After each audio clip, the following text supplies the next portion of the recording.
ready and equipped for those leadership roles in government? Tuko tayari kweli? And will they use that power that comes to those seats to do good for the people? Tumeona wengi wakitan kuwa vigeugeu once elected. So what will set the Gen Zs apart?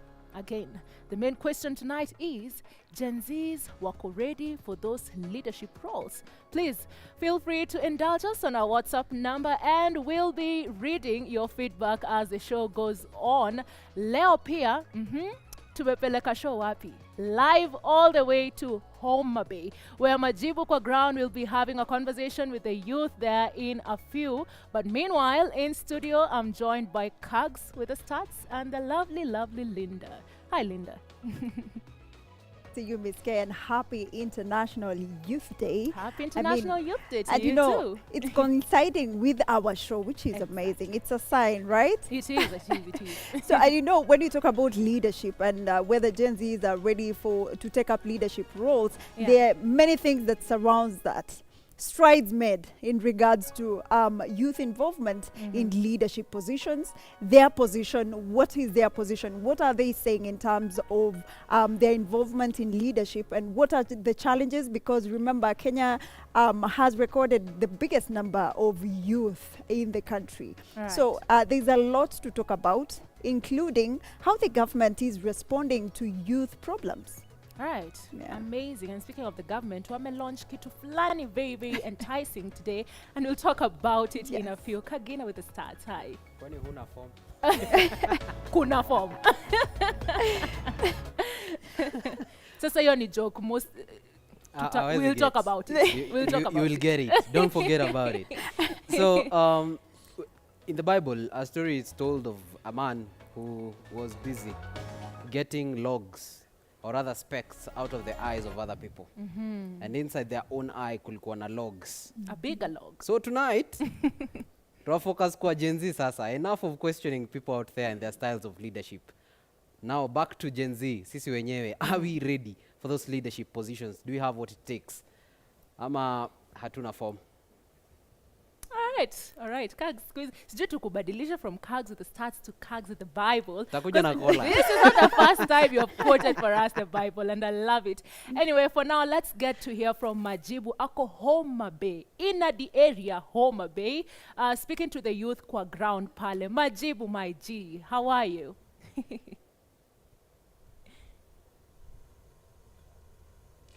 Another Tuesday at the Gen Z Manifesto. We are coming to you live from Homa Bay. Hey, Homa Bay. Kumbuka, the devolution conference will happen kesho. The president will be opening it officially kuanzia kesho hapa Homa Bay. Na before prezo na official launch, majenzi wa Homa Bay wakasema hapana. Before your launch at devolution conference, they must be seen, they must be heard. Ama ni aje? Na siwasikii ama ni aje? Washasema lakini haijawatoka bado. So kumbuka kwamba leo pia ni International Youth Day, na pia kwa hii conference youth itakuwa one of the agendas is discussed. Mambo ya inclusivity, vijana walikuwa wanalia sana wako included kwa hiyo decision making table, na leo tutakuwa ananiambia, leo tunawauliza Gen Z, are you ready for leadership? Mko ready ama hapana? Wacha tuanze kuongea. Nianze wapi? Ladies first. Wanakuita nani, halafu pia uniambie Gen Z sahi, are you ready for leadership? Okay, I'm Shawin Bianca.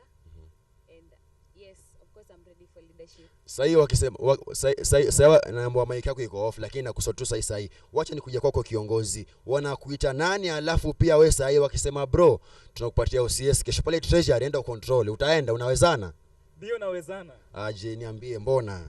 Jina langu ni Francis Okinyi kutoka hapa Homa Bay, kijana wa Homa Bay. Kwa sababu kitu cha kwanza ni kuwa tumeandaliwa vyema. Mikakati sisi kama vijana tumeisha soma, tunaelewa mambo ambayo ya kufanya kwenye uongozi, na tukipewa nafasi hizo najua kwamba tutadeliver, and we are going to deliver because we have the skills, we have the expertise, and also the experience. We have it because we've been in this country. We are not wanasimanga experience ni ya 5 years. Uko na experience ya miaka ngapi?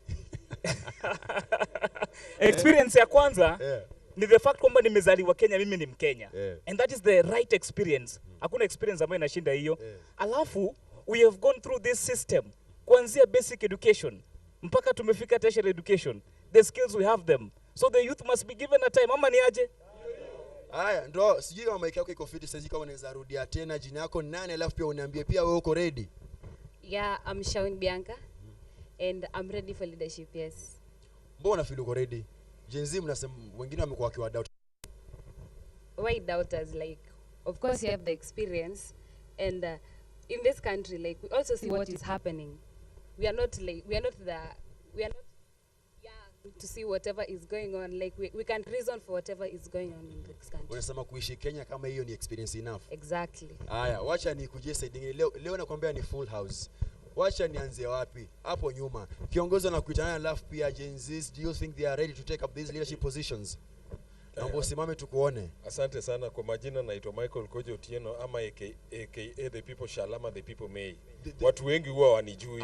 Wanatumia masura yangu. Majezi wanatumia sura yangu lakini hawajawahi niona. Leo ndio wananiona live. Huko ndio home. Hapa ndio place. The people shall. The people shall mandatory. Hata ukiangalia Devolution Conference wamesema Devolution Conference for the people. Wananchi. Alafu ni for prosperity. Si prosperity kwanza. Ni the people kwanza. The people. Na hiyo ndio nilikuwa naambia ma MPs. Ati wasifikirie eti kama umechaguliwa eti wewe ni MP, ati sasa wewe unajiona eti wewe ni sagodi mwingine eti watu wakuje wakuabudu. Hakuna kitu kama hiyo. Wewe raia, wewe ndio uko na hiyo haki. Wewe ndio uko na hiyo hatimiliki. Huyu jamaa kazi yake wewe ndio unamlipa pesa. Hata entertainment hakuna pesa yenye anakuletea kwa grao. Sisi ndio tuko na hiyo power, sio hao. Hao wanatekeleza tu. Nikikuja historia pia youth na leadership, pia ni historia ni Gen Z's may ama ni shall? Ni shall, ni lazima juu sisi ndio majority. Sisi ndio wa kuamua, sisi ndio tumesoma. Hakuna maneno ya kubeba chuma na nini enda upeleke hizo kwa wrestling. Hapa saa hizi watu wameenda AI na watu wameenda artificial intelligence, watu wanatumia tarakilishi na computer. Imagine majamaa, mtu amesoma physics, mtu amesoma chemistry, mtu amesoma bio. Ati wewe bado unataka kumkujia na chuma eti. Hakuna, watu wanasonga. Amerika ukiona watu ni D2. Ndio watu wanachapana kwa mahewa. Hapa sisi sema tunaongea inakutoka. Ukisema mambo ya machuma, si unasema hiyo mambo ya affordable housing? Hapana, nasema machuma. Unajua huwa kuna majamaa ambao wanapatiwa ngati ni weightlifters. Ati ukitaka kutoa maoni ati wewe sasa upigwe. Hakuna kitu kama hiyo. Wazi. Haya, nakuja kwako ina feel. Acha nikuje side nyingine pia. Nakwambia leo ni full house. Kiongozi unasemaje? Wanakuita nani kwanza? With my name's Wycliffe Mwendugeza from Soba South Sub-County. I'm championing for the youth for change. Because for one, I want to convince our youths that we've lacked representations. Because our leaders, after electing them, they go and fight for their positions and for their children or maybe for their stomach. But how about us? By the end of the 5 years, they come back to us, convince us with some tokens, elect them back to the positions, then it is business as usual. So I want to call upon our youths that the time is now. We have to fight for our positions in government. Haya, wacha nikuje kwa baby girl pia hapa. Naona leo tena mambo ya agenda mmeamua kucontrol. Pia nikuje kwako, one of the key agendas ama theme ya hii conference ni inclusivity. Do you think we kama youth wa Homa Bay uko include kwa hiyo decision making table? Okay, by the name I'm Linet Otieno. I'm here to air my views as agency of Homa Bay County. First, the very moment tutakuwa na inclusivity in the government, that would be the end of our problem in this country as the youths. Haya, wacha ni hii side pia. Leo naamua kucontrol both sides. Nikuje kwako pia kiongozi, do you think pia you sai wako ready for leadership? Thank you. I'm Lois Mangira, mkazi wa Homa Bay County. I want to say that youths are very ready for taking up the responsibility in leadership because these youths have expertise and they have a lot of knowledge that they have acquired through their lifestyle. Therefore, when given an opportunity, youth shall deliver and they shall make our country better than we have today. This is because of the number one reason. The problem that our youths are facing when it comes to matters pertaining to employment, you find that the government has really enacted strict laws that are barring our youth from ascending into this leadership position. For an example, you will find that for you to ascend into a position like Director General, you must have served in the government within the government for at least 10 years. Where shall these youth get that experience if that is the rule that the government is really enacting. Therefore, I'm urging the government that as youth, for the youth to prosper, there are some laws that should be changed for these youth at least to get something on the table, so that at the end of the day, the youth are able to make the country better. Haya wazi. Hii side pia nakwambia nikubalance. Mimi ndo Mr. Speaker leo. Kiongozi hapo kando yako. Wanakuita nani alafu pia nikuulize pia wewe sahi. Are you happy na mechanisms government ina put in place to ensure that youth wako included kwa decision making table? Kwa majina naitwa Rafael, ama ukipenda unaweza kanita Ru. Mkazi wa Homa Bay na pia ni mzaliwa papa hapa hivi. Naam. Sahi umekuuliza uko happy na gava Kenya inafanya, imesema inataka ku include youth. Mambo ya inclusivity, are you happy currently? Kwa hakika nitasema kwamba ni jambo la kinaya zaidi unapokuwa unauliza swali kama ile, kwa sababu litakuwa ni swali la kinaya. Kwa sababu zipi? Utapata kwamba mara nyingi aswa sisi kama vijana ama kama wananchi ambao bado ni wadogo, ambapo tunaitwa ni vijana, tunanyimwa zile nafasi za kuweza kumiliki ama zile nafasi ya kuweza kuonyesha kwamba tunazo talanta na pia vile vile tuna uwezo wa kuweza kuongoza. Basi itakuwa ni vyema mno kama serikali wenyewe kwa wenyewe kwanza waweze kuonyesha kwamba wana nidhamu nzuri kwa vijana, kwa watoto ambao wao wamewazaa, kwa sababu unajua hatujajizaa sisi wenyewe, mbali tumezaliwa na hawa ambao sasa hivi wamekwamia katika viongozi, ambapo wataki kuondoka katika viongozi. Na unapokuwa basi yule ambaye wewe ni kiongozi hutaki kutoka katika uongozi, kisha unaambia kijana kwamba asubiri hadi wakati wake utakapofika. Hamna wakati ambapo wa vijana ambapo unafika, kwa sababu hata sasa hivi ukiangalia kwa wale ambao wanafariki haswa sana katika nchi yetu ya Kenya, wengi wao ni sisi vijana, ambapo unapoambiwa kwamba usubiri siku yako itakapokuwa inafika, basi swali ambalo tutakuwa tunajiuliza ama tunakuwa tunajiuliza kila wakati ni kwamba siku zetu zitakuwa zinafika lini? Na kama sisi wenyewe ndo tunakufa, basi serikali wana sababu, na sababu zao ni kutupatia zile nafasi, nasi pia tuweze kuonyesha kwamba tuna zile tajriba za kuweza kuwa katika hizo nafasi. Kwanza napenda Kiswahili chako kaka Braza. Sasa nikuulizeje? Asante. Wale wengine maeneo mengine ya nchi wakihisi kwamba hawajajumuishwa na serikali, wao wanatokea nje kuandamana, hapo Homa Bay hali ni ipi? Homa Bay kama kawaida, natumai kwamba mmekuwa mkitazama kwenye runinga zenyu ama kwenye mulishi zenyu kwamba kila wakati sisi huwa tunaongoza katika maandamano, kwa sababu tuna haki ya kuandamana kama mwananchi, kwa sababu imeweza kuandikwa pale kwenye katiba. Na pale tunapoandamana tuandamana tu kwa sababu tunahisi kwamba kuandamana, bali tunaandamana tukiwa na madhumuni ya kwamba ni swali nzuri sisi kuandamana ili kuonyesha kwamba tunaonyesha serikali ya siku kwamba tumegadhabishwa na mambo mengine ambao wanatekeleza, ambapo si kwetu sisi kama vijana na hatupendezwi nayo. Asante. Nikuje side nyingine pia kiongozi na kuita nani unampiga pamba safi hapo, suti hatari. Ungenipatia memo ndugu yangu, mimi ninyonge tai leo. But haina pressure. Tuki jump in kwa conversation, wanakuita nani alafu pia uniambie Gen Zs, are they ready for leadership sahi? Thank you very much. I want to take this opportunity to welcome you all in Homa Bay for this devolution conference. So first of all, what I might say that if you leave youth outside for leadership, you are telling us that there is no Kenya. Nambuongeze sauti kidogo. There is no Kenya, because if youths are outside for leadership, they must be trained. And here in Kenya, youths have, they are learned enough. We have a lot of hopes in youths, but kuna ujanja ingine yenye inakuwa kwa wanasiasa yenye haibambi kabisa.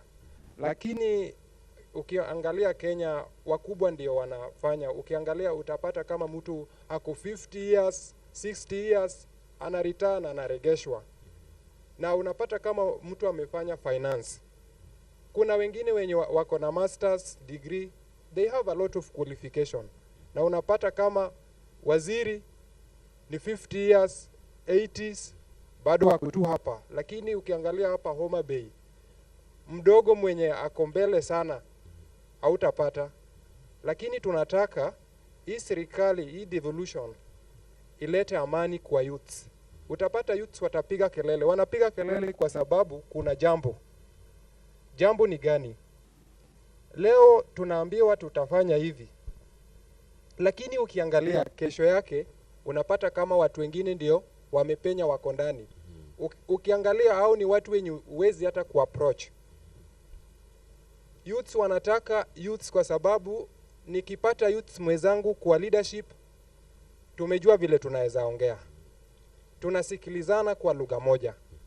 Na utapata kama ni mzee alisoma 1997, mimi nimesoma 2008, mwingine amesoma 2004. Sasa kuelewana si rahisi. Ni ngumu kuelewana kabisa. Haya, wacha nipatie pia wanaume mmeongea sana pia nyinyi. Wacha nipatie dada hapo kando yako pia utuambie, sahii ni International Youth Day na pia kuna issue ya inclusivity kwa Devolution Conference. What a coincidence. Utasemaje, are you ready for leadership? Okay, thank you for this chance. I'm Evelyn Cynthia. I'm a youth from Homa Bay. And yes, we are ready. Mtupatie chance muone. We are ready. And kitina sumbua our leaders, they can't even give us a chance.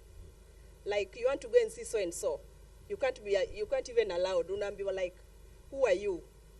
Please, watupatie that chance. Waone kama tutaweza ama tutaweza. Kama mtaweza. Yeah.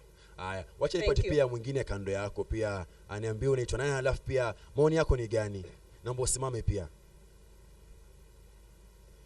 Okay, I am Judith Aua. Karibisha mic. Naitwa Judith Aua. Judy. Haya, tuambie, are you ready for leadership? Yes, I am ready. Naomba karibisha mic, hatukusikii. Governor atapiga simu bana. I am ready. Karibisha mic. Ongea sasa. Naitwa Judith Aua. Niko ready. Mbona una feel uko ready? Niko tu ready. Uko tu ready. Uko tu ready. Umesoma, uko sawa. Uko na experience enough. Wacha nikuje side pia kiongozi hujabonga pia wewe. Yes. Tuambie maoni yako ni gani briefly. Okay, thank you very much for the chance and we welcome you once again in Homa Bay. Asante mazee. Na unafaa kuniambia karibu unakuja na mbuta na ugali. Yeah, mbuta iko after the show tutaenda ukule. Wazi kadri ya uwezo wako utabeba. Haya. So kwa majina ni Daudi, or call me Devo Mundo, aka Omundo Komundo. Omundo Komundo. Yeah, the only Omundo Komundo in town. Yeah, so my take on whether we are ready or not, I'm more than ready. So you can show me the office and start right now. Yeah, just give me the office and I surprise you. Yeah, and we've what I've found out is that you leaders have taken us, I don't know how to put this, but wametuchukua ni kama tutabaki pale pale. Like for instance, take this. Mti ukipanda, do you think hiyo mti ukitarudi kupata each and every time iko tu pale pale? It grows as time goes by, right? Now, hapa ndio unapata ya kwamba there is that age according to the constitution that is required for you to be a youth. As you are speaking right now, initially we were told that you just wait for your time. When will this time come? Today I'm 33 years old as you see me. Mtu anakuambia bado, you wait. Utaongojea dilini. Kwani is it manna from heaven that you are waiting for? No. So I believe this is the right time. And on our county government, sana sana the legislature, the MCS, tunapata wanalalia kazi kabisa. They are really failing us as the youths. For one, you can't tell us that we elect you with our votes, we entrust you with the leadership. Wewe unarudi unatuambia that you don't know your work. You are in bed with the executive. Then why are you there?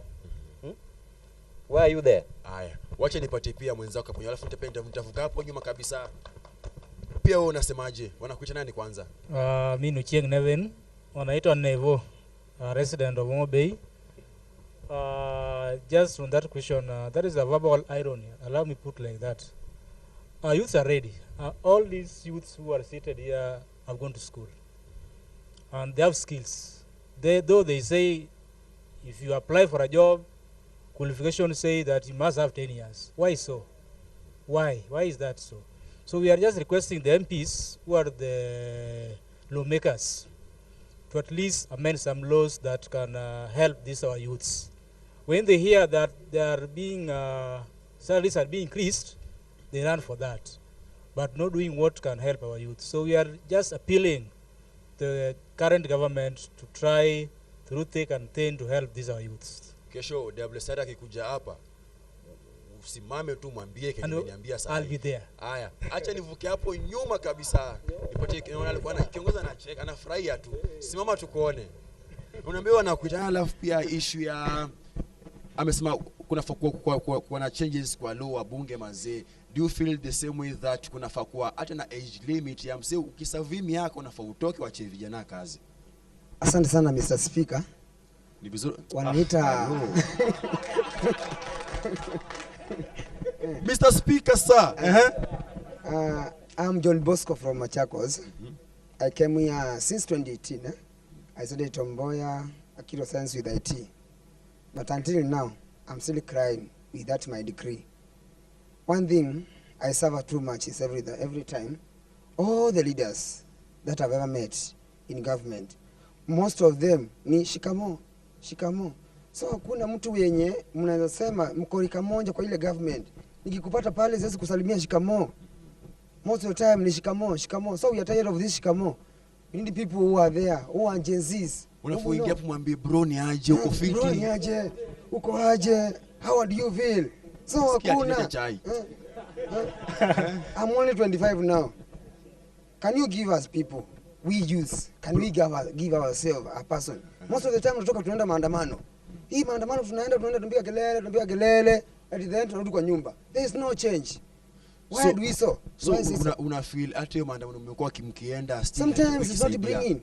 Why can't we tunaenda maandamano, tunasimama hapo, tunasomesha huyu, tunasema wewe Mr. Speaker now, you will be the MP of this sub-county now. To support you. Why don't we have in every sub-county a youth office? Tu nitakuwa tu speaker wa ukweli sasa pale. Yeah, we will be. Utakuwa Mr. Speaker. So naomba. Naomba sisi wenyewe tukue na umoja. Naenda kuongeza kitu. Patie mic. Asante sana. By the name, I'm Felix Lucas. I'm a resident from Homa Bay County. Mr. Speaker, the way my brother and my colleague has called you, when you were coming, I think you came along the written words. Like, they are really good. Like Homa Bay County, county of the endless potential. But come, I will not even show you one potential in our county. Like, leaders are really fooling us. Basically, those are just English words. They are sweet. Reading them are sweet, but action in the ground, there is nothing there. I'm telling you something that is very, very true.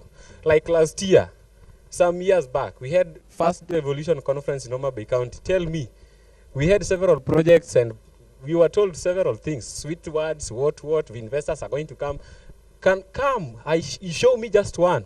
Maybe you are a media. I'm not a media personnel. Show me even one potential that we have unlocked in Homa Bay County. You come here, you lock with us with some things that are not even making sense. But English words we were taught in secondary school, they should not be sweet, but action should be more important than those English words that they are writing for us. Number two, I know time is running.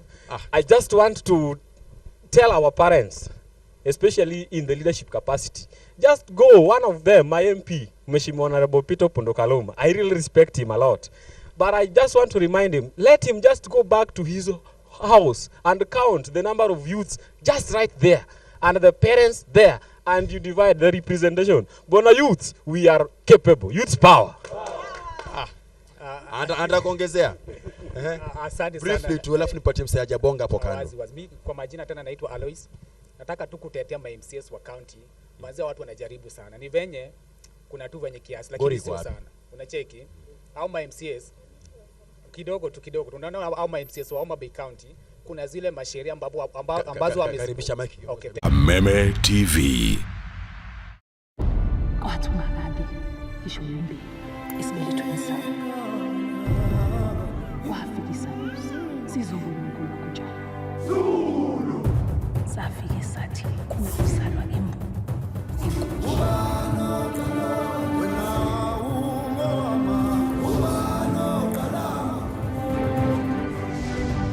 Bahlangana mehlo nganganga bazi inkosi yobanamandla.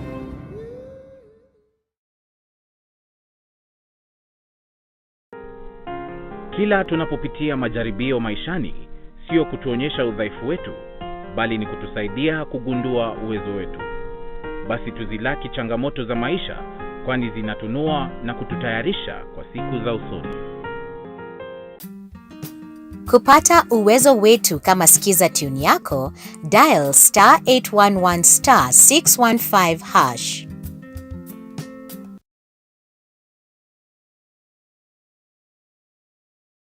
County Investments Act. The latest one was about the street naming, of which they are also raping the same law which they have passed. They are naming persons who do not have even good stature under Leadership and Integrity Act. They don't even feature. They are living researchers and good academic scholars. So what the honorable member is telling us here doesn't feature. And I can tell you, and I can attest and confirm, that if you go even to the Hansards, you listen to what members of county assembly have been passing. Look at even the legislation touching on the young people. If we have young people in the county assembly, why is it that they are defeated in making a legislation to give effect to the employment of the youths in this country? Asante. And also in Homa Bay County? Aya, ashasema yake. Wacha ni nena hajabonga isaidi. Kiongozi ongea jambo. Gen Z Viva. Viva. Ya, kwa majina naitwa Tony Blair, mkazi wa Homa Bay. First and foremost, I want to appreciate the Royal Media, that's Meme and K24. Media Mass Network Limited, K24 TV and Kameme. Hapo sasa umetengeneza hapo Mr. Speaker sana. Asante sana.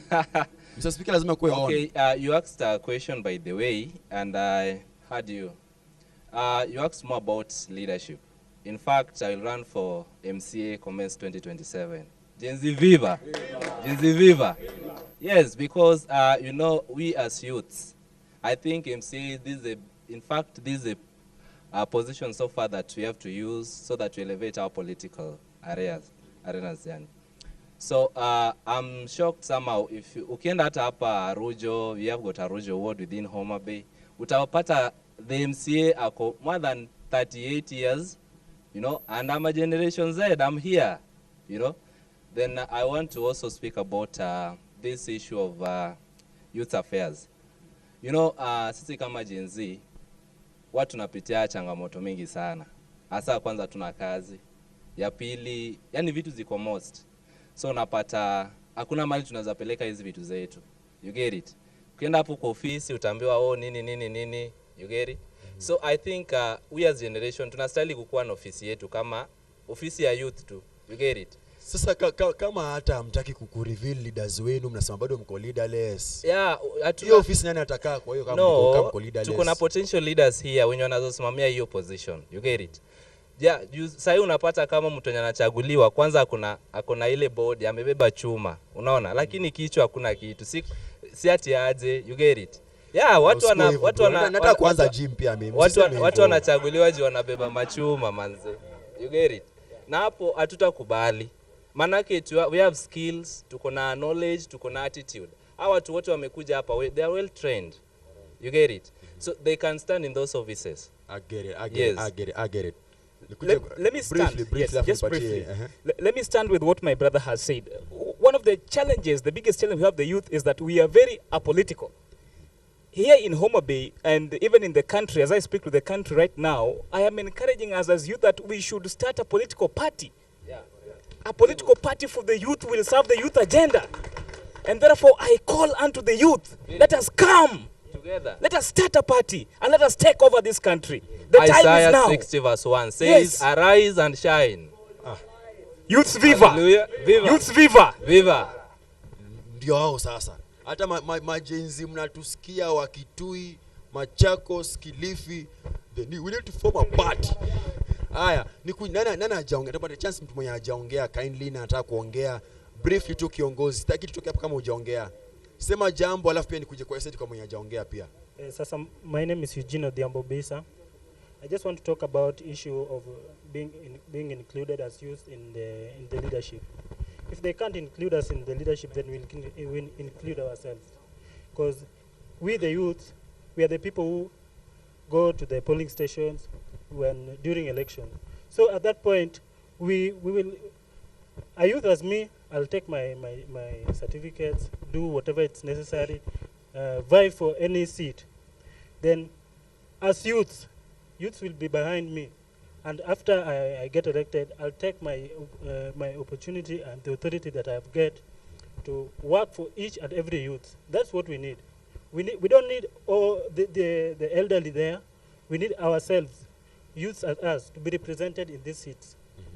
Sawa, umesema mnataka kumkuwa represented, yes, lakini pia nitauliza tu swali moja. One of the main reasons ilipeleka youth streets last year June ni hiyo unemployment na kufeel hamko included kwa gava. Mkasema cabinet mtaka ikuwe ni youths. Cabinet ikatolewa wakaikwa wengine akina boys hapo, sitaki kuwataja majina, but are you happy with whatever the government is doing? Nitauliza tena. Nianze na wewe alafu nikujie side nyingine. Okay, kwa majina naitwa Davis Kumonde. I'm from Homa Bay County. So I just feel like for now like the sasa naomba ongeze sauti brother, ongeza sauti, karibisha kwenye mdomo. Sasa. Okay, I think that the youths of this generation are now willing to overtake the older generation, because these people, they are not helping us at all. Starting from the minority whip anasema aski. Yes. Minority whip anasema aski, anasema ongeze sauti. Niongeze sauti. Okay, like I'm saying, like the youths, we are well educated and trained. Even as per me now, if I've been given a work in the county, I can work so well. You can find like these old people that have been we elect them, but they don't help us. Like when you go and inquire for work, like me recently, I went to inquire for work. They tell me remove something, which I don't know. Ati walikwambia? Yes. Walikwambia nini? I should be removing something small.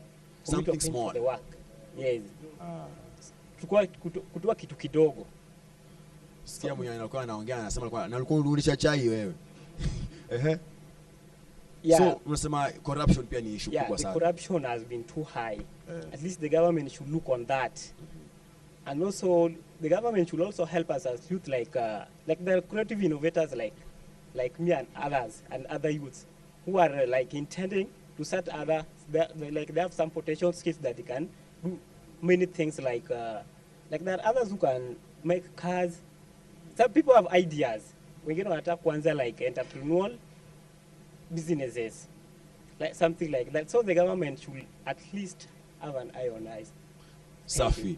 Mnakuwa empowered. Kuna programs mingi za youth empowerment bana. Unasemaje wewe? Malizia kidogo, mpatie amalizia briefly 30 seconds. Okay, so youth empowerment programs involving youth programs. Si mnapatiwa manduthi siku hizi? Manduthi. But in Homa Bay I have not seen one. We don't have. Anataka kuongea hapo. But patia mic na nini nyuma yako. Unasemaje? Naomba usimame pia. Okay, Evelyn. I want to add on what Brian alisema. Like sisi my youths, most of our ladies, ukienda ku apply job, unaambiwa like, can we meet somewhere? Where? Which room? Huh? We have our own degrees.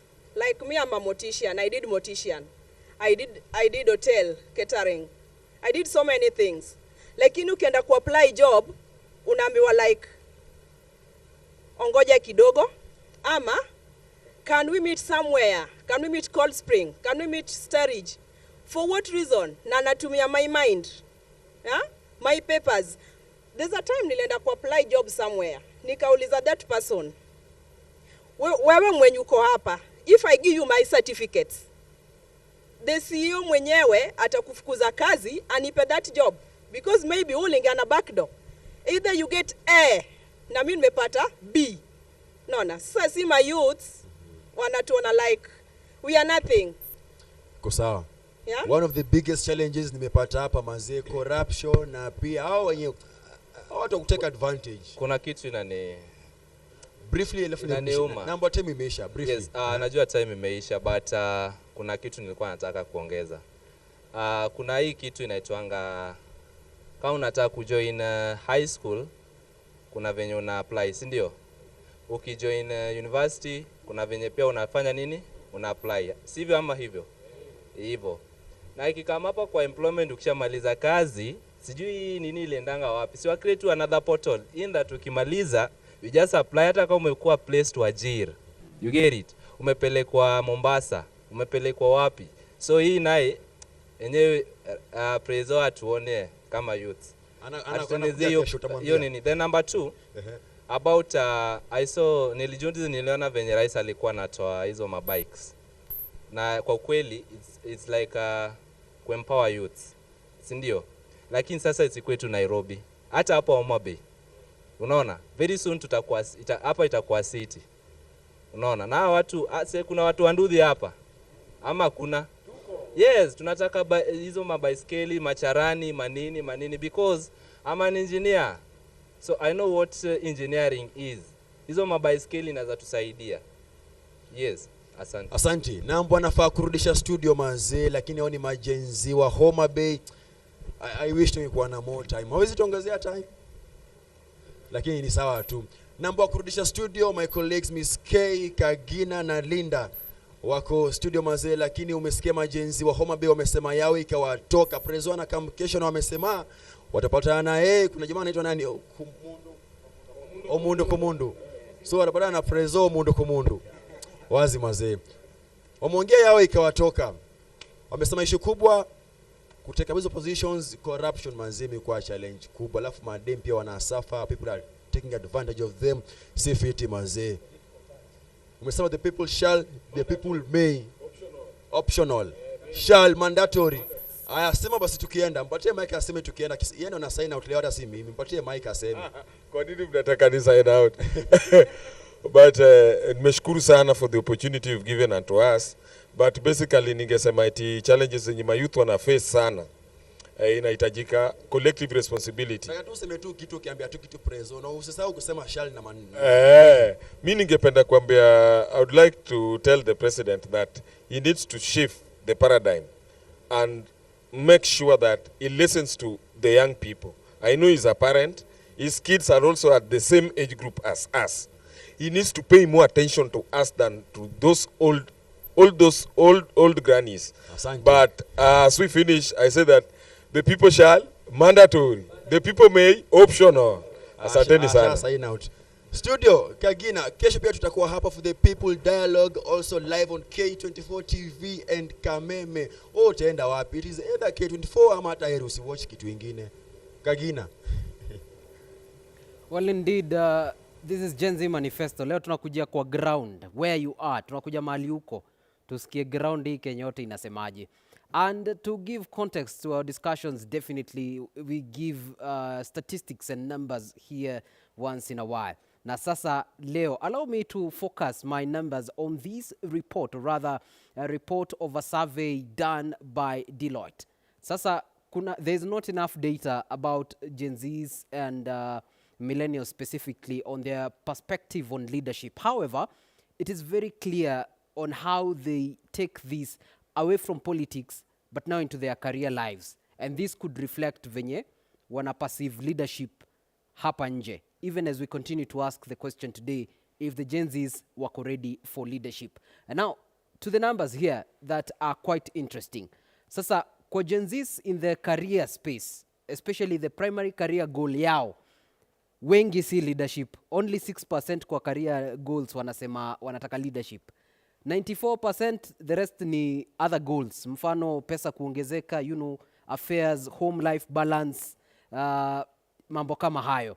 Na ukiangalia vizuri utaona sasa pia their priority is on matters like learning and development, work-life balance, career progression in their employer choice. Sasa hiyo ina place leadership as an ambition among the Gen Zs and millennials generally ikiwa lower kwa hiyo chain. Remember, this is according to the Deloitte 2025 Gen Z and Millennial Survey. But it doesn't end there. The survey also touches on other things. For example, the mentorship gap that is currently existing in the workspace now, even as we head towards politics. Good leaders are made from mentorship, and at least 50% of the Gen Z sampled by Deloitte expressed interest in wanting to be mentored or in mentorship opportunities, out of which only 36% expressed that indeed mentorship opportunities are available for them. So 70%, which is the majority of Gen Zs, are lacking mentorship from Gen Zs and millennials are lacking mentorship kutoka zile generations ziliwatangulia. And in terms of priorities zenye Gen Z wako nayo, 80% ni soft skills, wanasema na purely technical ones. So leadership is not as much prioritized among them. And it also continues to sample other matters of interest to the Gen Zs, which is now on the issue of learning in action. So, compared to other generations, when sometimes we are really faithful in terms of working, unakuwa employed kama mwalimu, you go on for years and years, then the Gen Zs are different. So in terms of learning, at least 70% of them say they are working on skill development, at least weekly. This is in their different niches, and some even outside their niches. And so they are outperforming their seniors, wale millennials, by 59%. Again, to the question of whether Gen Zs are ready for leadership, if 70% of them are spending a good number of time of their time focusing on developing their skills, then probably this should point to a trend on readiness or rather dedication in polishing the skill. But the question cannot be answered entirely by those numbers, since those numbers focus on their careers. Tonight, tutakuwa na hiyo discussion hapa, and we are discussing it here on Gen Z Manifesto. Miss K, tuambie kwa ground hapa sasa wao wanasemaje in the political space, wako ready for leadership? Right. Kagina with the stats over there. We love your work, Kagina. We appreciate you. Now, hapa kwa hii ground yetu na Linda, the lovely Linda, tutauliza the same question as we begin this conversation here. Sir, we could get the mic to him to answer the question of today. Mko ready? Are we ready for leadership? Yeah, thank you for the opportunity of your chance. My name is Kago Ian Duncan, otherwise known as Dibaba, a former student leader. So we are ready, but there's some things we need to work on. We call it understanding of how things work on the ground and being realistic. First of all, in this country, the biggest resource we have as a country is a human resource. So if you take people outside the country and the people are still complaining, I don't understand why.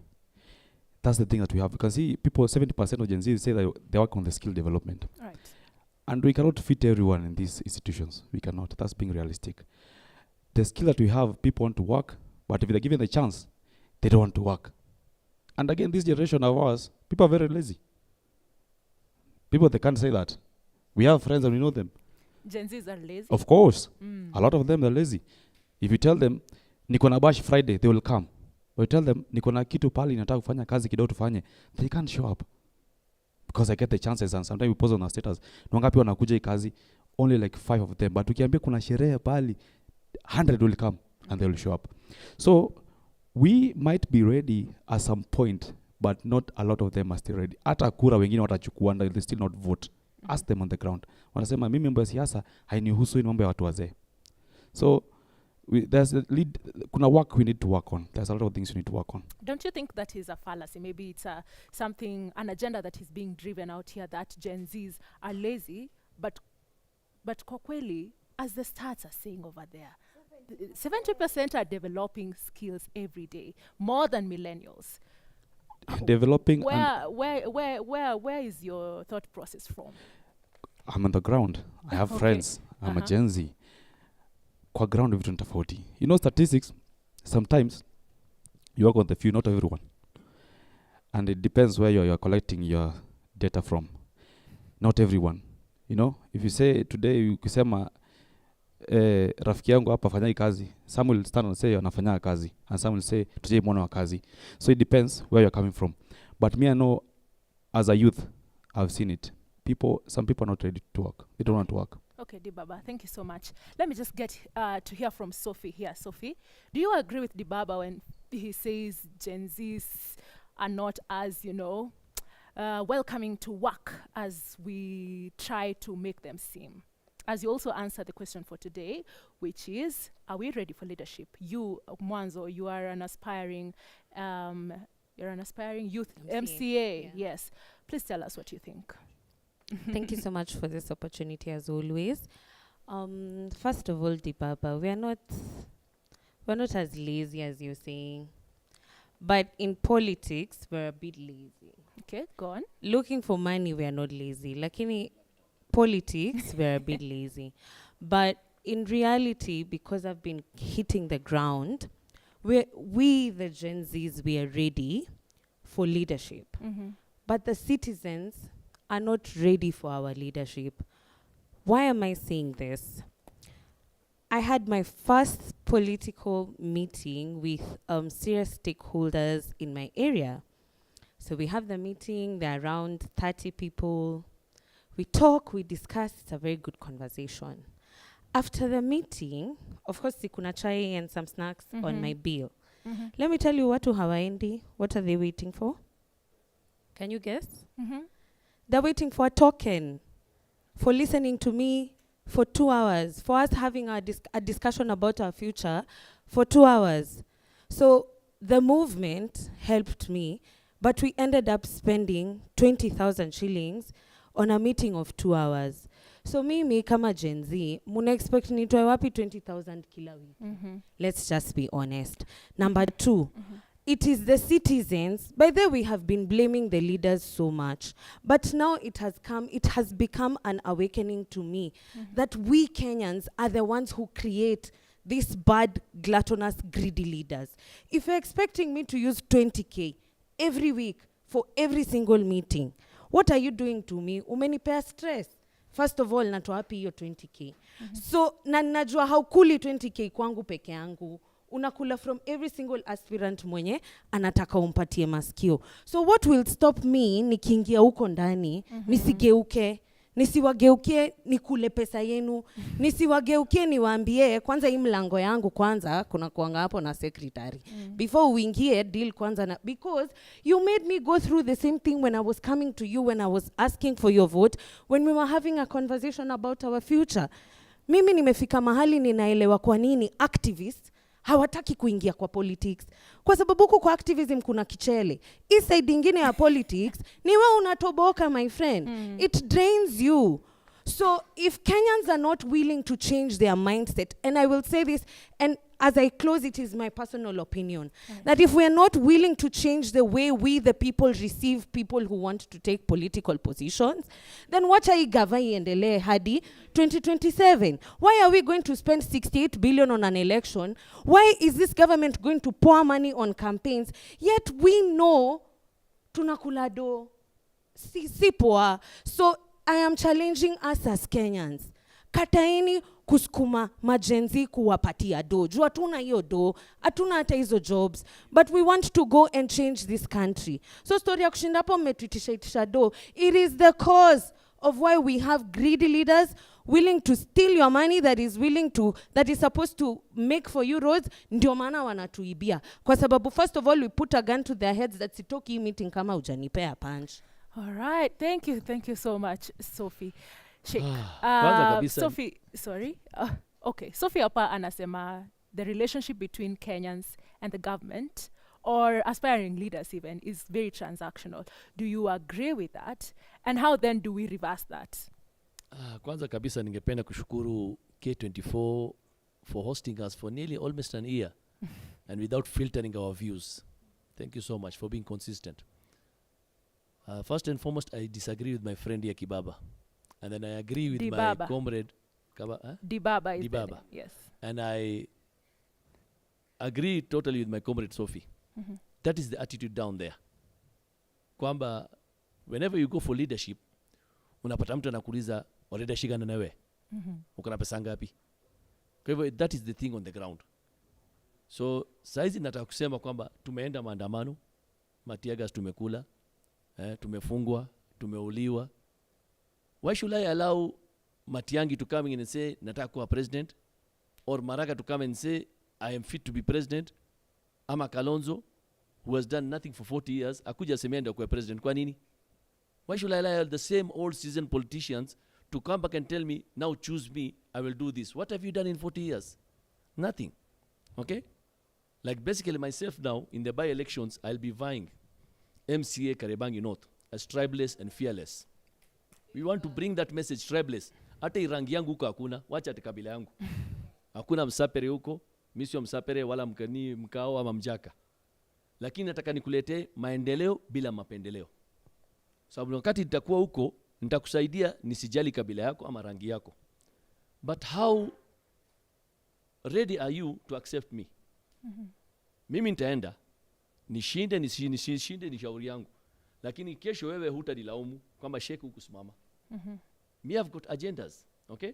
Because mwananchi hapa, tuanze na Nairobi. What are the main things that a common citizen wants? A clean environment, water and sanitation, education, health, and an environment that will allow him to work freely. Mimi siwezi patia kila mtu kazi. Hiyo ndio ujinga sisi wa Kenya tunakuanga naye, kwamba ukiingia uko Sheikh usinisahau. I will make an environment wewe kama hoka usifukuze kama mwizi. Uwe unafanya kazi yako, unaleta ushuru, you abide by the rules, I regulate whatever idea you come with. I was in the US. In the US, when you come with an idea, the government regulates it. Hapa Kenya, the government hijacks it. Unaona machokora ndio alianza imani ku man the toilets. Kanjo ikakuja ikawanyang'anya. Those boys were getting money. Kanjo, it has become a business. I've seen toilets ambayo inaleta 100K per day. Hiyo ingesaidia vijana. So our ideas, instead of being regulated, our wazee wanakuja wanazi hijack. Okay? Right. Sheikh, I will come back to you Yes, in a thank minute. Linda, I don't know what people are saying on your other end. I was listening to him, to Sheikh, and what has come out prominently is that government is actually hindering the strides made so far by the youth. But let me come to my people right here. We have the Secretary General for Maseno University being a leader so far. Are you ready for leadership? Or perhaps I should say you're already a leader. What are the challenges involved in this sector as you are coming up to be a prominent leader in the world? Yeah, as Alvin, I'm an aspiring Secretary General of Maseno University. Some of the challenges we are facing is the handout thing. For example, like today, I'm going to vie. When I think the delegate, they're expecting me to give them tokens. And again, secondly, there are some things in this government, maybe the policies. For example, like the new funding model is not working. The steps of making these policies, the impacts, the resources, which resources have they put in education? For example, like now, there's a student with almost a fee balance of 189,000, which VC will clear you in the university with that balance, talking the truth. So that's another problem. And again, also as an aspiring member of Parliament of South Element, and also I like leadership a lot. I like a county like Murang'a, and I have started bringing this narrative in my county, in Meru County. How many Gen Zs are in that cabinet for the county government? How many, for example, like Murang'a, they have a deputy who is a youth. How many counties who have deputy governors who are youth? That's my take. Yeah. So you're also inspiring others to join leadership. Thank you. Kibet, let me come to you. You're also a youth leader. What are your thoughts in regards to the topic of the day and whether you're ready for leadership positions? And what are some of the hindrances? Thank you first to K24 and Kameme TV for hosting us. My name is Peterson Kibet Kurgat, a youth leader from Kericho County. First and foremost, I'd like to wish all the youths and Gen Z happy International Youth Day today.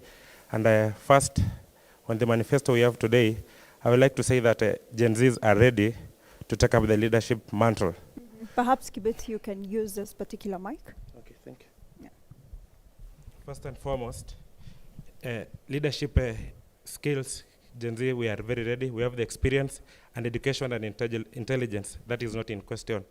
It is in the public domain that we are the products of free education, chaired by the late President Honorable Mwai Kibaki, the late. And pertaining that matter of leadership skills, we are very, very, very ready, and we are ripe. The time is ripe for now. During the Mandamanos, we spearheaded the transformation in this country first. We've been able to push the government to listen to the agenda and the ideas of the youth of this country. And now we are seeing even the president chairing and empowering the youths. Like for instance, today in Masinde Muliro University, the president was able to give out 163 million to the youths, which has empowered over 816 youths in this country. With that, if it were not for the Gen Z to push the government, we will not be able to see such products. Okay. The problem that is hindering us as Gen Zs is that we have a prize. That is absurd for sure. We get that, for instance, when we have a Gen Z who is rising to power or in leadership skills, we are being used to fight our own by the Gen Zs ourselves. For example, let me not mention names, but we had some youth leaders after the Mandamanos.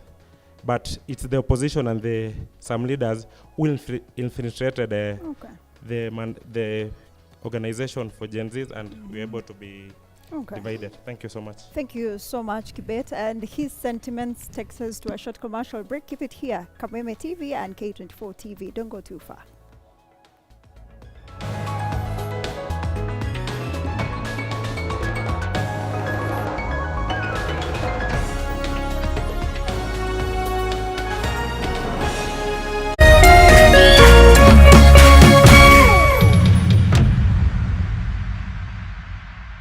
Makofi ya the world champion baby.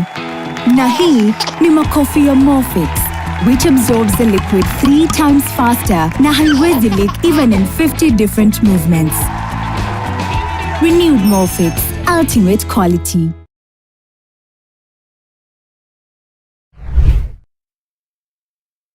Kama ungekuwa strict kwa watoto wako, Fifi will not be in this situation. Oh, so na wewe ndo the best person kabisa kumguide. Ama nisonge kando muendelee kuwana kama wajinga.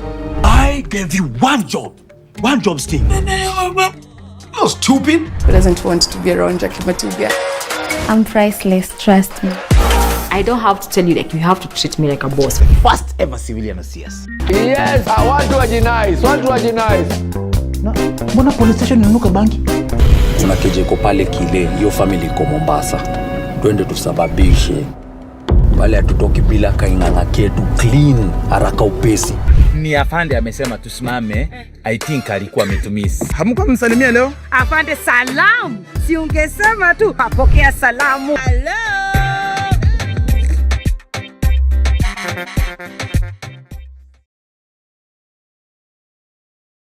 The Constitution shall be the new Constitution of Kenya. 13 years of devolution. So, how has devolution worked for you? Devolution has grown tremendously in a decade. Bado tuko katika ile umaskini, bado tuko katika ile ya ukame kama kawaida. From grassroots development to equity and inclusion. 385 billion shillings, for example, is sent to counties as equitable share. But what projects do you see around our counties? Not forgetting social justice. Majukumu ambao ni ya serikali za ugatuzi ambao bado serikali kuu inaendelea kung'ang'ania kufanya. Those services which are not developed can be delegated. Has devolution delivered on the promise? Fedha zinazofika katika county ni fedha chache. This challenge cannot and should not be mistaken for lack of commitment to devolution. The People Dialogue. Make your voice count. Empower the devolution. Number one, by giving more resources. This Wednesday at 6 p.m. only on K24 TV and Kameme TV. Muthenya mwega umenyekanaga riũa rĩkiuma ngo-inĩ na ũngĩkorwo na mũtirithania mwega noguo muthenya waku ũthakaraga na ũkagĩrĩra na nĩkĩo gũkũ gwa Kameme TV tũrĩtirithanagia nawe kwagĩrithia muthenya waku. Nanie Mobi Washege.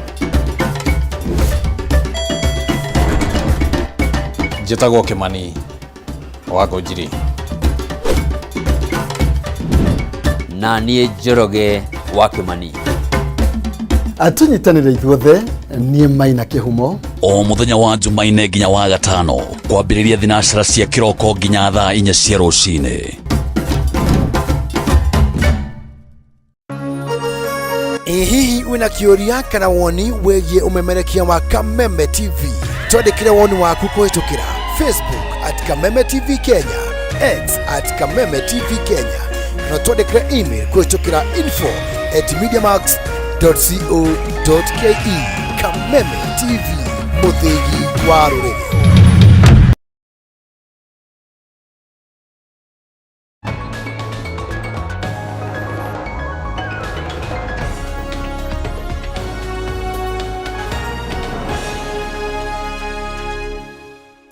And welcome back. This is the Gen Z Manifesto. Hapa form ni kuongea itutoke. And tonight we are asking the youth, are they really ready for those leadership roles? Tulikuwa na majibu kwa ground. He's all the way in Homa Bay. And the guys there, Linda, your passion. They have so much passion and I love it. What do you think about, what we've been talking about the so far? people shall. The people mandatory. shall. The people may. He was very much present. Optional. Yeah. I really love it. And also here in studio, we have Sheikh, we have Sofinje here, we have amazing people who, and Dibaba, you know, Dibaba amesema Gen Zs are lazy. Na ni kama anapigwa huku. We'll revisit maybe that We conversation. will revisit. He should have a rebuttal maybe too. Maybe more explain what he really meant about that. For now, let's get to hear Kags. He has his panel over there. He's a lawyer. He's a political analyst. Kagina. Well, indeed, kuna mwenye amesema Gen Zs ni lazy. Ningemjibu sahi lakini wacha nitamjibu. Ni statistics yako by the way. So on this side of the panel, we are joined by two very interesting guests. We have Wesley Jeff, who is a political analyst as well as youth leader. We also have Lena Mati, who is a lawyer par excellence. And so I start with a question that everyone has answered. Starting with Lena, are Gen Zs ready for leadership? Thank you. I think being ready is relative. When you talk about the willingness by the young people to take over power, most of them are willing. Because from the look of things on the ground, the young people that I talk to, most of them will want to go for those positions in 2027. But willingness is not enough, Kagina. Willingness has to come with a strategy. Even a soldier, before they go to battle, they will always look, what is my strategy? Before someone goes out there to play a race or anything like that, they'll always come up with a strategy. So do the young people have a strategy to take over power? They don't. And that's why I say that they're not ready. Politics is a game, just like any other game. And in a game, if it's football, you cannot bring the rules of chess, the way chess is played and bring it into football. It's different. Politics is a game and it has its own rules. So I don't agree with my brother that Gen Zs are lazy, but I think Gen Zs want to come up with their own rules. And those rules, for now, they cannot be accommodated by the systems that we have. So whether they are ready is relative. They are willing, yes, but they don't have a strategy. All right. Do you agree with him, Wesley? Agina, first of all, allow me to thank you for giving me this invite to be on the Gen Z Manifesto. It's a pleasure to be here. And allow me to say hi to your viewers, especially the viewers who may be watching from my great county of Laikipia. Now, one, I want to disagree completely with my sister here because I personally think that Gen Zs are ready for leadership. And this is why. What are the qualities of a good leader? One, you have to have a clarity of mind. What is the clarity that has been since 2024? The clarity has been, we want a Kenya that is transparent, accountable, and with good governance. That is one quality of a good leader. The second one, you have to have a vision of where you want to go. The vision is that we want a Kenya that is free of corruption, a Kenya that gives my child and the child of a politician equal opportunities. That is a quality of a good leader. The third one is that a good leader has to have emotional intelligence. And this is where partly I slightly agree with her on the readiness part, because the emotional intelligence part will dictate to you that you have to be pragmatic and realistic in leadership.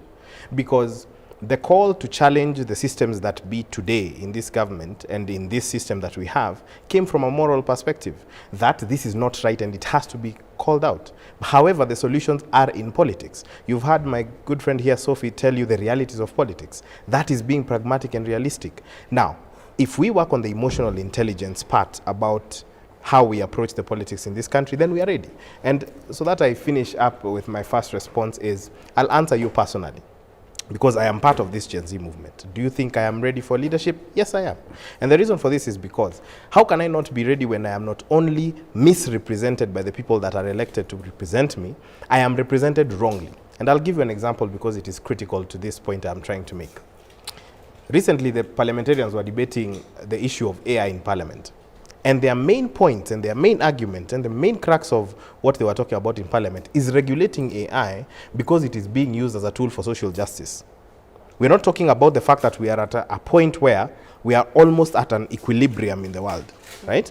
Where if we are left behind again, Africa will also be left behind for the next 50 years. They are out here talking that we should regulate AI because it is being used to make fun of politicians. Not talking about the jobs that AI is making people lose, because even in this media house, in research institutions, in many places where AI is being incorporated, people are losing jobs. Why would I need to hire 3 people when I can pay for the premium account of an AI model to do the same job, right? That is not being discussed in Parliament. In the Middle East and in the Asian countries, they've passed laws that children need to learn AI by the age of 6, right? We are here, we are talking about AI as a regulator, to be regulated in social media because of insecurity. So the debates in Parliament are becoming insecure. So how can you tell me I'm not ready for leadership when people are debating in Parliament based off insecurities and not pragmatism? Something Lena has said, which was quite interesting, is the lack of strategy. What do you think of that? You say you are ready for leadership, yes, but you have the strategy to play the game by how the systems look right now. You see, what I pointed out was that in every game, you have to consistently improve. That is a place where the lack is. And I'll give you an example of 2024. A lot of the talk has been around that Gen Z keep saying that they are leaderless, they do not have leaders within their movement. But in my interpretation of that call, it is not the leaderlessness is not an affront to leadership. It is an affront to leadership as it was offered to them. So you're telling us that we are coming to the street talking about good governance, transparency, and a corruption-free society. You're telling us to give you leaders to go into the same government that has that same thing, right? So if you appoint me, Wesley, to become something in this government, I will not change anything, and at the very most, I will become the exact same thing I went into government to fight. So what is the use for me to go there? That is why they keep rejecting these structured formats that exist. They rejected the whole concept of the leadership they were offered then. They are rejecting the intergenerational conclave that has been proposed right now. It is not because we don't want to speak, not because we don't want a Kenya that works. It is because the Kenya that we are being given, we have almost 19 commissions that have reports collecting dust.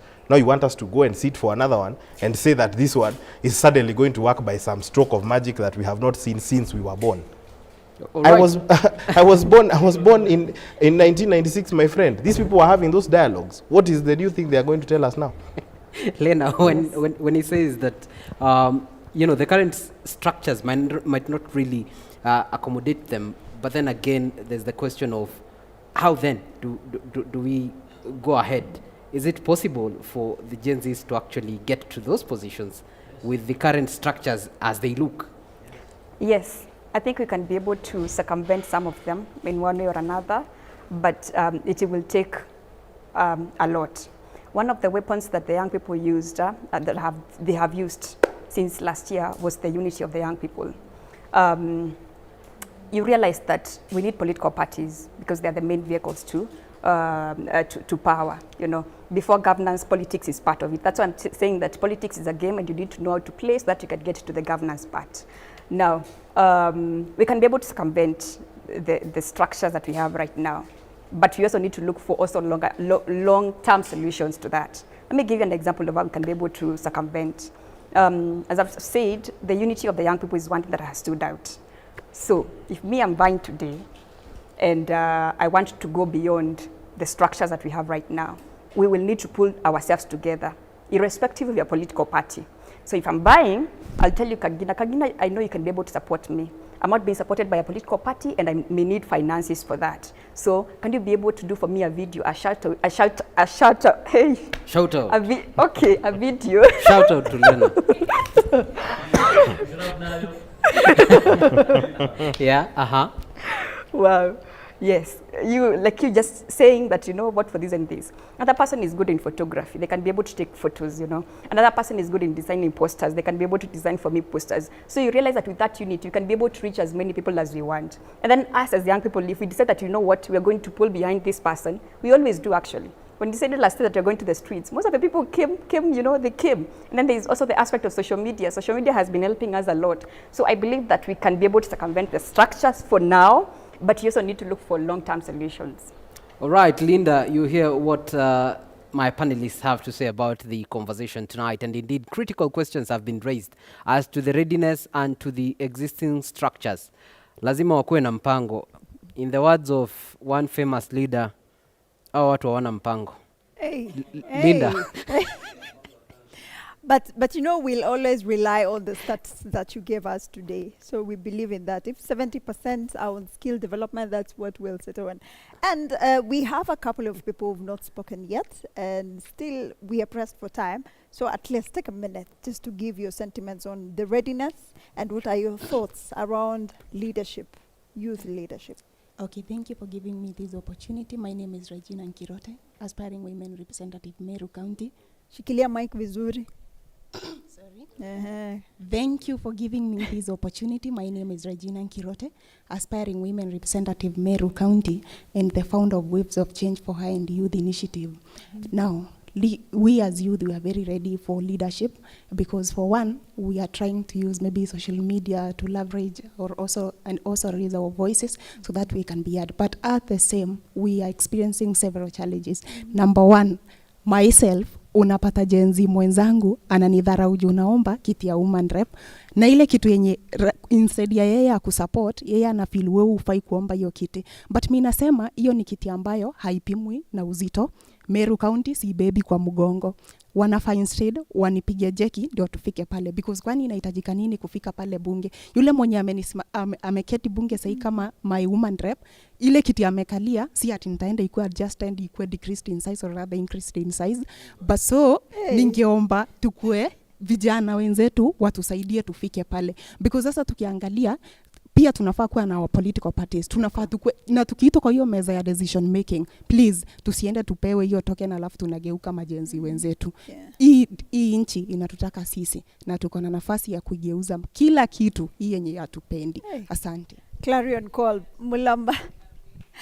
What are your thoughts when the Baba was speaking? You're like, yo, kazi tu yenye hatuwezi fanya ni ya mjengo. So what are your thoughts?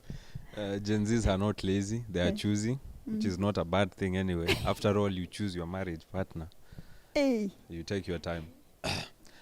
Kazi za sijui kujenga nyumba, sijui affordable housing, sisi hatukuenda kusoma tufanya affordable housing. Let's come back to this topic. There is a common notion out here that I want to dispel, that Gen Zs are irreverent to authority, we are recalcitrant, we are obstinate, we are cantankerous, we are uncooperative, we are know-it-alls, and we do not want to be advised. But they have forgotten one thing, that we have refused to be mentored by the current political crop. If that means we are uncooperative, then so be it. We have refused to compromise our belief system. If that means we are uncooperative, then so be it. So these Gen Zs you see here, and the Gen Zs across Kenya, are very ready for leadership, and they understand what leadership should be, not the kind of shenanigans and chicanery we have right now. This is not leadership. This is pure nonsense, and we are not ready for that. These Gen Zs you see here are academically cooked. They have been oven-baked in the streets as they have protested for better governance. They have been validated in the courts of public opinion. That we very know, that the country is looking up to us as the next generation of leaders. That is without any doubt. But there are so many challenges in between. That's what you say. The biggest challenge we have is the mindset of the Kenyans today. Thank you. Thank you. Perhaps you can move to Cynthia as well, just to give us her sentiments in regards to this topic today. You're also an aspiring women leader for Busia? Yeah. Tell us about that. Thank you so much. My name is Cynthia. I'm a youth activist and aspiring women representative Busia County. I don't like saying I'm a women aspiring. I like saying I'm a women representatives in our waiting. It's only time that is keeping me. Happy International Youth Day to all youths and all aspiring leaders. Today we celebrate young people. Today we celebrate youths who are daring to go for different positions, different seats in this country. We celebrate their boundless courage, we celebrate their creativity and everything that they are doing to ensure that in one way or the other, the country is moving at the right direction. The question of the day, are the young people or the Gen Z ready for leadership? My answer is yes. We are very much ready for leadership.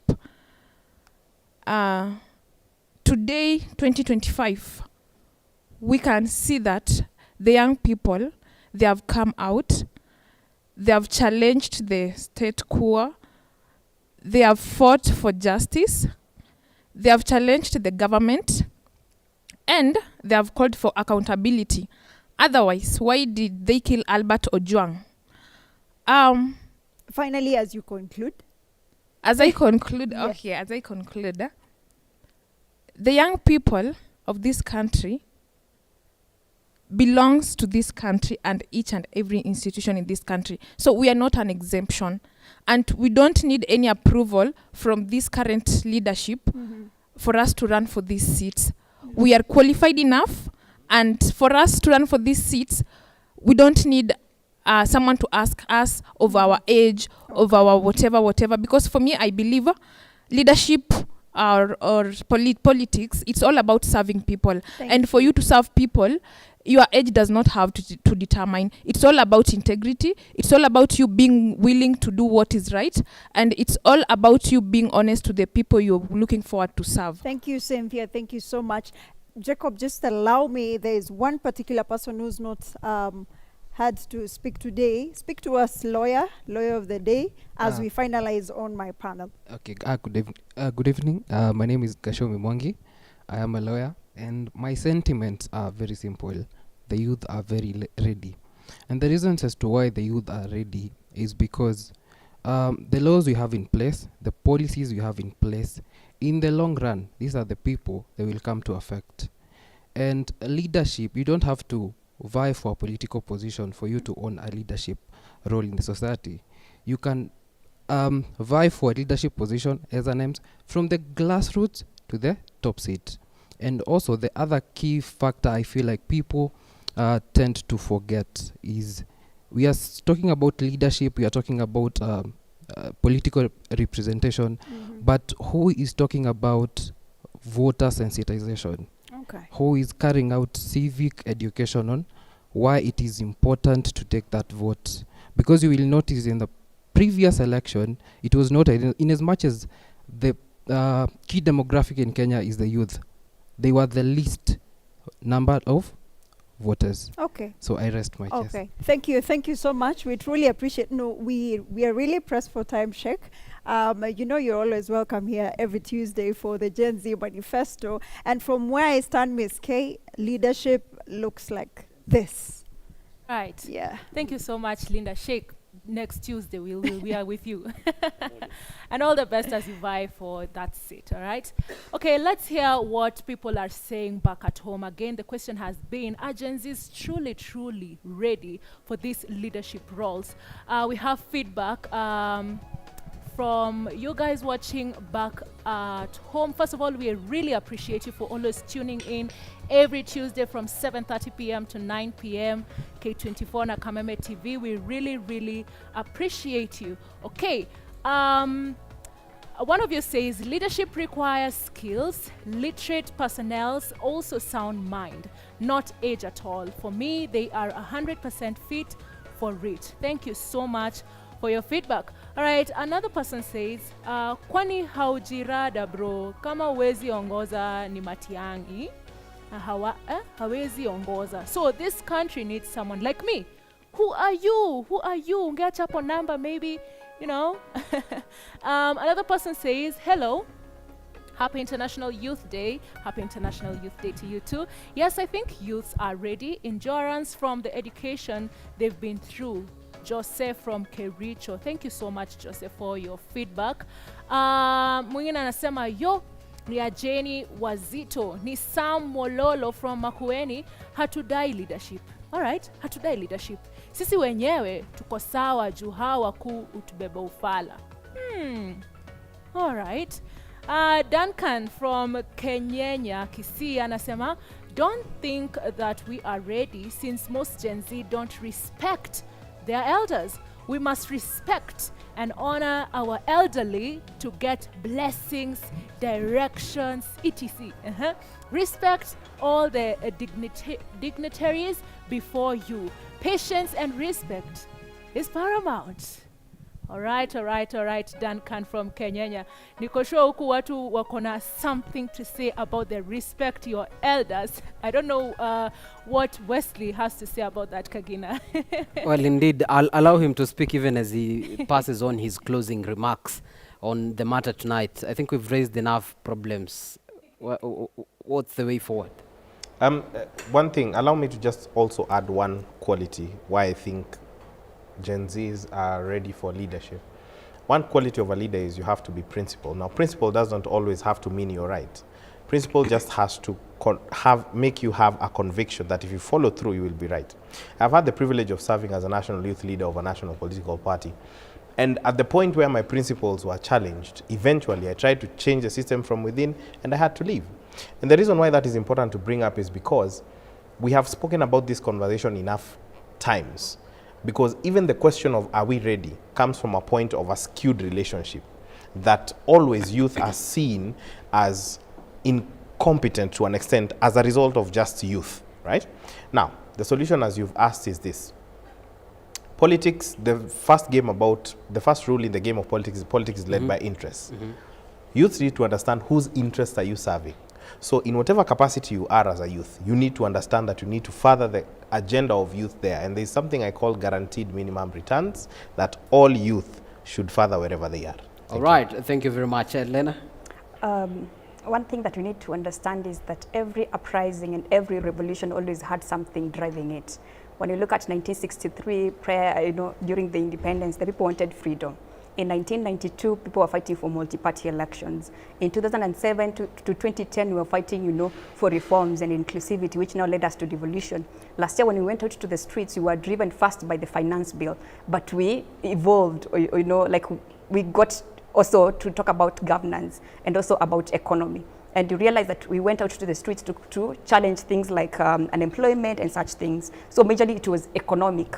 So even us as the young people, when we are going out and say that we want to buy in 2027, we must have ideas. It must not just be about one term. One term and, must go and all their slogans. Very important. They are not ideas. We need to have ideas. On how we are going to be able to work on our economy and make our country greater.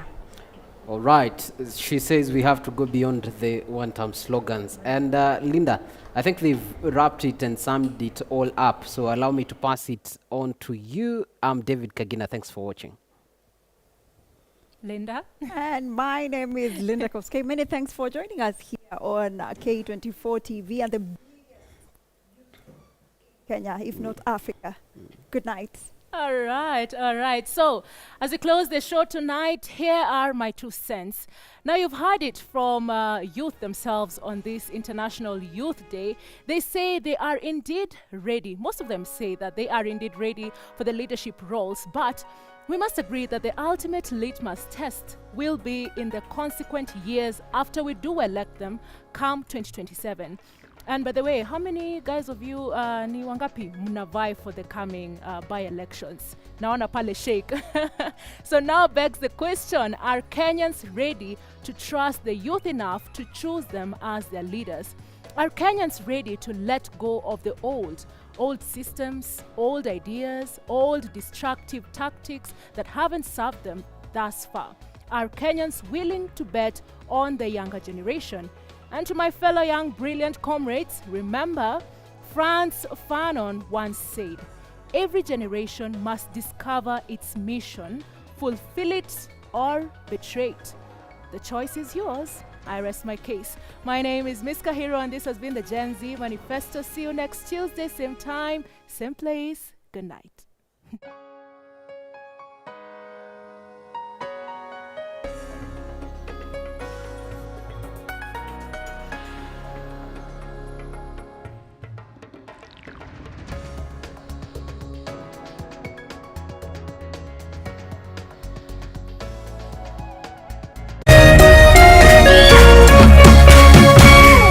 Meme TV. Muthegi wa rũrĩrĩ.